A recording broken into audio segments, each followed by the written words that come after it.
What's up, guys? So today the jobs numbers came in.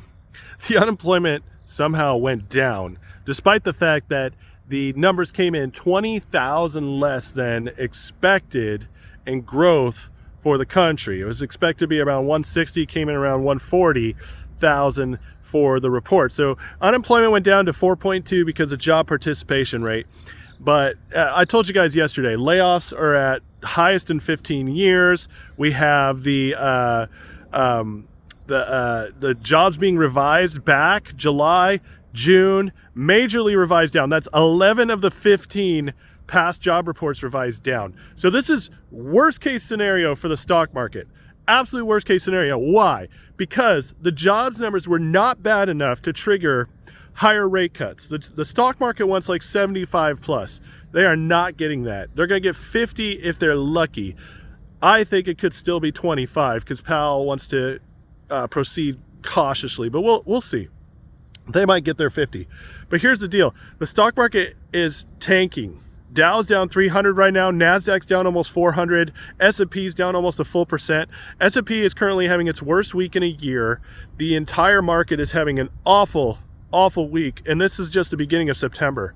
I think we're at the breaking point. I don't see how we recover from this because all the numbers are catching up. It's getting worse everywhere. Things are so bad now. The economy, they can't hide it anymore. They're running out of ways to prop it up. They went too hard, too fast with propping it up, and now they're going to struggle to make it to the election.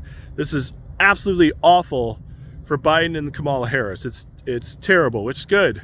We want Trump to win. So, but watch and be ready. We've had several stocks this week take off. None of that we follow, but several stocks have been blowing up.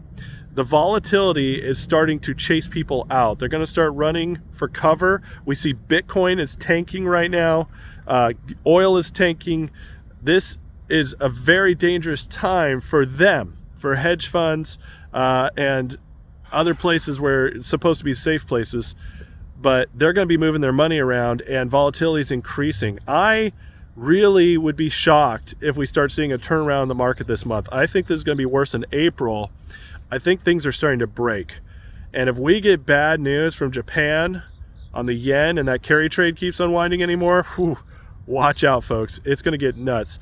I still believe the rate cut, I think we're in full recession. I know we're not going to get those official numbers. Someday they'll come back and revise it, and I think then I'll be validated on that. But right now, I do believe the recession is here, and it's only increasing, and it's going to start increasing at an exponential rate. I think every rate cut that's ever happened during a recession tanked the stock market. I think that rate cut's going to do the same thing here.